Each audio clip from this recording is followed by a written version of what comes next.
సీతారాముల కళ్యాణం చూదమురారండి, చూసిన వారికి పుణ్యాలు, విన్న వారికి మోక్షాలు.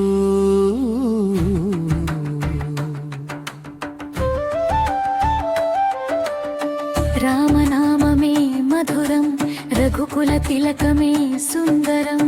సీతారాముల కళ్యాణం జగతి అంతటికి కళ్యాణం. దశరథుని దుఃఖానికి సంతానలేమి కారణం, పుత్ర సంతానం కోరికతో పుత్రకామేష్టి యాగం చేయగా అగ్నిదేవుడు ప్రసాదమిచ్చే, పాయసం రూపంలో వరమిచ్చే, ముగ్గురమ్మలకు ఉంచినపురు 4 రూపాలో వెలిగెను. కౌసల్యకు జన్మించే రాముడు, కైకేయికి భరతుడు సుందరుడు, సుమిత్రకు లక్ష్మణ శత్రుఘ్నులు, నలుగురు అన్నదమ్ములు వెలుగులు. అయోధ్య అంతా హర్షమయమై, దేవతల వర్షం పూలమయమై. రామజననం లోకానందం, ధర్మానికి ఇదే ఆరంభం.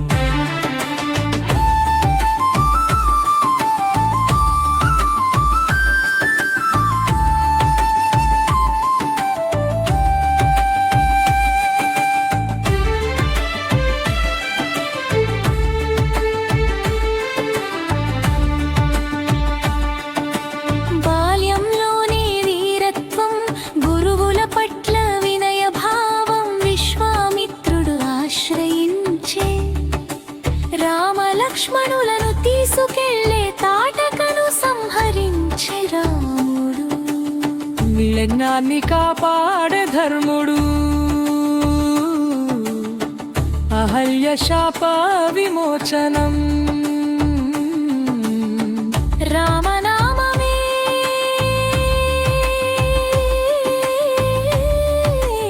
కారణం. సీతా స్వయంవరం, మిథిలలో మహోత్సవం, జనకుడు పెట్టిన పరీక్ష, శివధనుస్సు ఎత్తిన వాడే.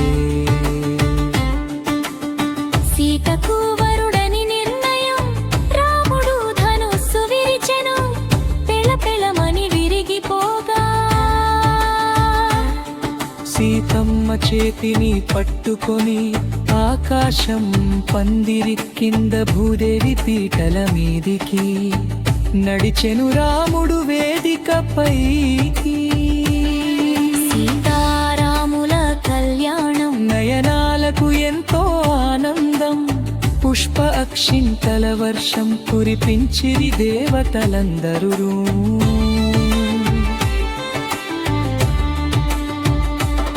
శ్రీ సీతారాముల కళ్యాణం చూదమురారండి, చూసిన వారికి పుణ్యాలు, విన్న వారికి మోక్షాలు.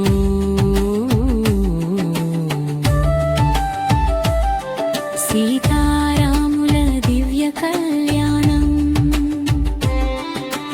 తమ్ములందరికీ మార్గదర్శనం. అయోధ్యలో వెలుగుల వెల్లువ, జన హృదయంలో సంబుర సరిగమా. సీతారాముల కళ్యాణం లోకానికి ఆదర్శం. అదిగదిగో శ్రీరాముడు ధర్మానికి ప్రతీక, అదిగదిగో సీతమ్మ అగ్ని కన్నా పవిత్రం. ఈ కథ వినిన ప్రతివాడు జీవితంలో పొందును శుభం.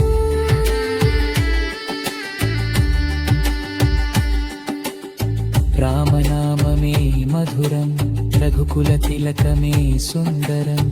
సీతారాముల కళ్యాణం. ఇహలోక కళ్యాణం.